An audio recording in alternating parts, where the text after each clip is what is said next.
රජතුමනි, ඔබට මහසෑය කළ හැකි සීමාව මෙයයි. ඔබේ කටයුතු ආරම්භ කරන්න.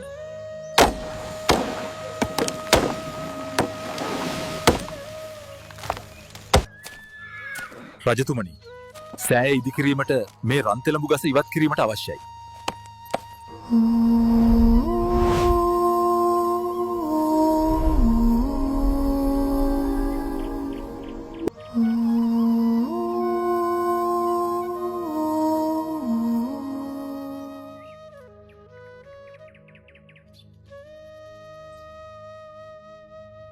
මහරජ, මේ ගස කැපීමට මා විරුද්ධය.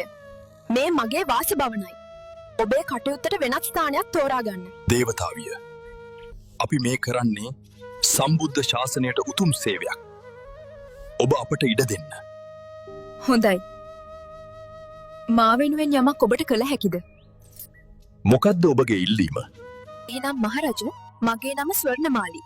රත්නමාලී කියලත් කියනවා. ඔබ කරවන මහ සෑයට මගේ නම තබන්න. එය කළ හැකිද? හොඳයි.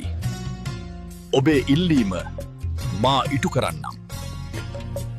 ඔබේ නමින් සෑය බඳින් විමානයෙන් බසිනු මැනවේ ස්වර්ණමාලියේ රූපර ස්වර්ණමාලියේ